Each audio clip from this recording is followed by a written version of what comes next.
ආයු බොහෝ වේවා කියලා මම පිළිගන්නවා මාත් එක්ක එකතු වෙලා ඉන්න මගේ යාළුවන්ව.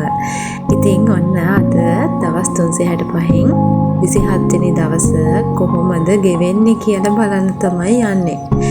ඔන්න ඉතින් දඩි බිඩි ගාලා මේ ලෑස්ති වෙන්නේ රාජකාරියට වාර්තා කරන්න. උදේට නම් ඉතින් වැඩත් එක්ක වෙලාව යනවා දැනෙන්නේ නැහැ. ඒ බල්ලා මේ හැරෙනකොට වෙලාව ගිහිල්ලා ඉවරයි. මම උදේ දවස පටන් ගන්න කලින් කරන එක පුරුද්දක් තියෙනවා. ඒ තමයි සින්දු අහන එක. ඒ කියන්නේ මම ආස ප්ලේලිස්ට් එකක් තියෙනවා. ඒ ප්ලේලිස්ට් එක ප්ලේ කරනවා උදේ මම නැගිටිට පස්සේ. ඒකෙන් මගේ හිත සතුටු වෙනවා. මොන ප්‍රශ්නක හිටියත් ඒ ප්‍රශ්නත් පොඩ්ඩක් අර උදේට මතක් වෙන එක අඩු වෙනවා. අර මගේ හිත සතුටු වෙනවනේ අර සින්දු අහන එකෙන්. ඒ නිසා ඒක දැන් මට පුරුද්දක් වෙලා තියෙන්නේ. චිල් එකේ මට වැඩට යන්න පුළුවන්, වීකෙන්ඩ් එකේ ගෙදර හිටියත් ඉන්න පුළුවන්, දවස ආයෙ සතුටින් ගත කරන්න මට ඒකම ඇති. ඇත්තටම මියුසික් කියන එක අර බෙහෙතක් කියන එක ඇත්ත කියලා මට හිතෙනවා ඒ දේ නිසා.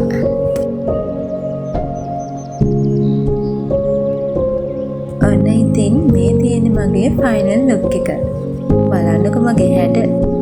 මං එන්නේ එහෙම මටම කියාගත්තා. මම සාමාන්‍යයෙන් මට හරි ආදරෙයි. ඒ නිසා මම මාවම වර්ණනා කරගන්නවා කවුරු වර්ණනා කරේ නැතත්. ඔන්න ඉතින් මම මගේ රෝස කැලේට ආවා. පේනවනේ මගේ රෝස මල් ටික ඉන්න අපූර්ව. ආසාවෙන් වැඩට එන්න හිතන එකම හේතුව ඉතින් මගේ මේ රෝස මල් ටික තමයි. හැමදාම ඉතින් එනකොටත් ටීචර් කියාගෙන සාරි පොටේ එල්ලීගෙන පන්තියට එනකන් කෑ ගහන මගේ රත්තරන් පැටව ටික ඉතින් මේ ඉන්නේ. ඉතින් එයාලත් මට ආදරෙයි, මමත් එයාලට හරි ආදරෙයි. ඔන්න අපිට හදිසියෙම වෙන රාජකාරියක් හම්බ වුණා. බැඩ්මින්ටන් වලට ළමයි එක්ක යන්න උනා බැඩ්මින්ටන් කෝඩ් එකට. ඒක ඉස්කෝලේ ටිකක් දුර කිලෝමීටර් 2-3ක් විතර තියෙනවා. මාර පරිප්පුව කියන්නේ ළමයි ටික බස් එකේ ගිහිල්ලා අපිට කොහොම හරි එක මිස් වෙලා. හරිද? අපි ඉතින් දැන් මේ පයින් යනවා බස් එක ආපහු එන්නත් බෑ කියනවලු. ඉතින් මේ අපි ටීචර්ස්ලා 4-6ක් හිටියා. අපි 6 දෙනා මේ පයින් යනවා. මේ අදිති මේ අවවත් සරයින් ළම මේ දවස්වල මේ වීල් එකක් අහයරකට ගත්තා. අපි 6 දෙනාම ගියේ මෙන්න මේ ඩීසල් වීල් එකේ. බලන්නකො බොහොම මාරුවෙන් ගියා. ඒ උනට පයින් ගියාට වඩා මේක මේ 1000කින් සම්පතක් ඉතින්. ඊට පස්සේ අපි ඔන්න බැඩ්මින්ටන් කෝඩ් එකට ආවා. ළමයි ප්‍රැක්ටිස් වෙනවා එළියේ. ඇතුලේ තරඟ යනවා. අපිට ඉතින් මේ පැටවු ටික බලාගෙන ඉන්න තමයි තිබ්බේ.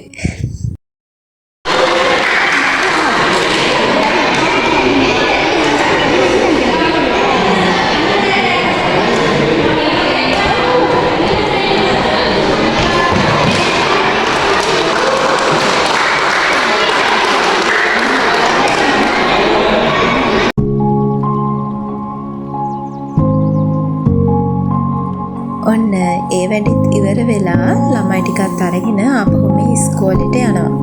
ගහමාට ළමයිව යවන්න ඕනනේ. ඒ යවන්න පුළුවන් ළමයි ටික එක්කරගෙන ඉස්කෝලේට ආපහු අපි ආවා.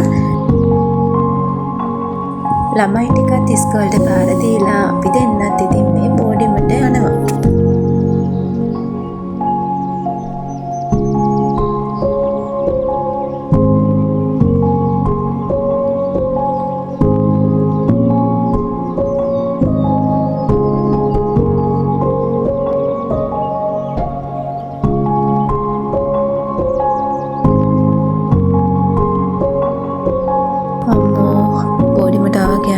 සැනසීමක්.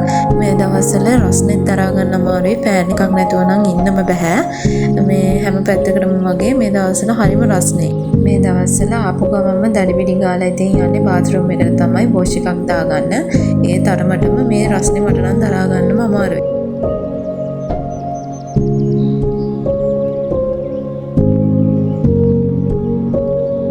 නෑවට පස්සේ නම් ඇඟේ තිබිච්ච මානසික ගතිය ටිකක් අඩු වුණා. හොඳටම අඩු වෙන්න කියලා මගේ යාළුවා ස්ට්‍රෝං ටී එකක් හදලා තිබ්බා.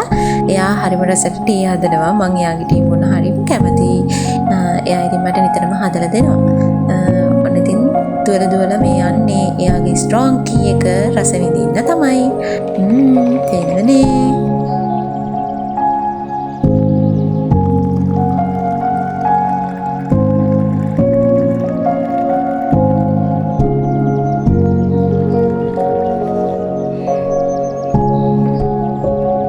මගේ යාළුවා මම දාපු ගැටේ දිහා ගන්න උපරිම try එකක් දෙන අවස්ථාව තමයි අලුනේ ඔයාලට මේ පේන්නේ.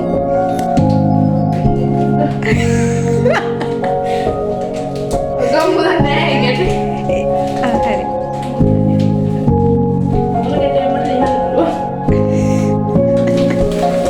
ඒ වගේ ගැට ගහන්නත් පුළුවන්.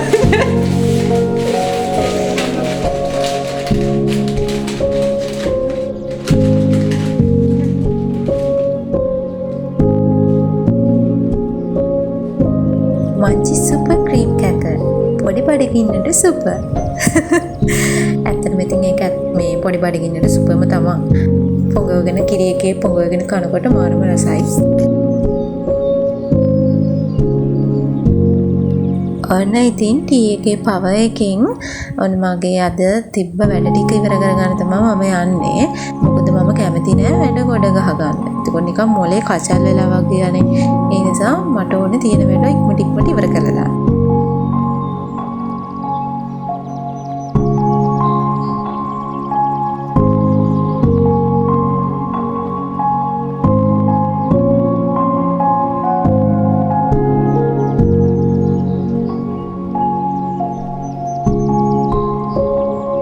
ඒ වැඩෙත් ඉවර වුණාට පස්සේ මම පොඩ්ඩක් ෆෝන් එක ඔබ ඉඳලා තනියෙන් hina වෙලා පොඩ්ඩක් එළියට ගියා. ඒ අසෙම ඉන්න බැරි නිසා.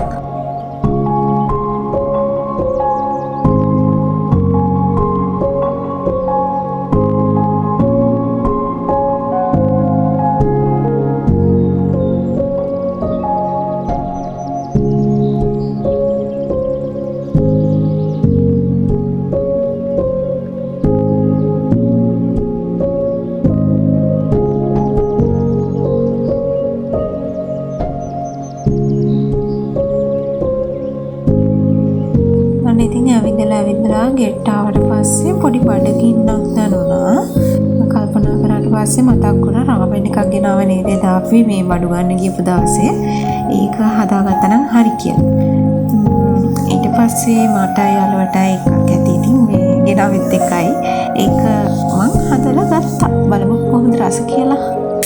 ගෑස් එක ඉවර කරගන්න බැරි නිසා කෙටල් එකෙන් වතුර ටිකක් ඉස්සෙල්ලා මුලින් රත් කරගත්තා. එතකොට ඉක්මනට මේ තැම්බෙනවද?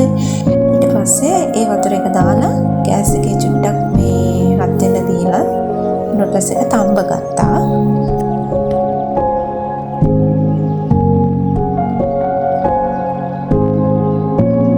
ලස්සන පාටට හැදෙන්නට සායම් දානවා මේසමට එකක් මදි දෙකක්ම දාන්න.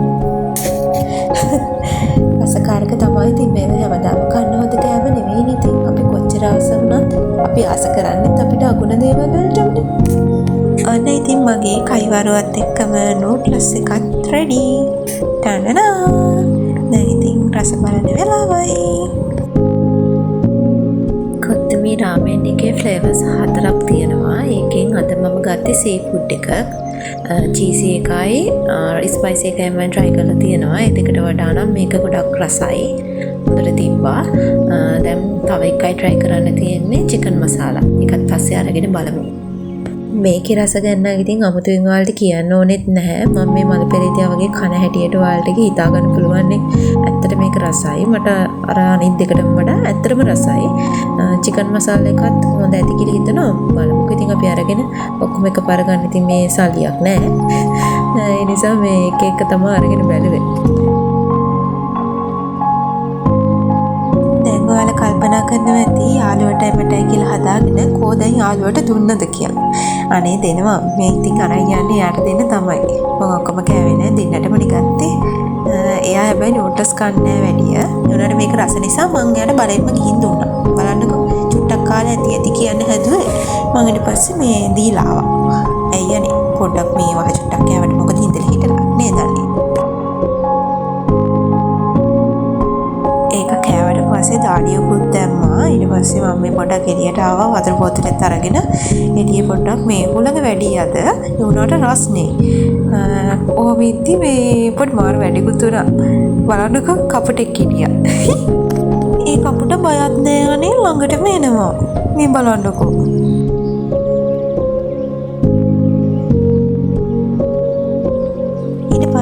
හෙටට ඕන දේවල් ලෑස්ති කරන්න තමයි මේ යන්නේ.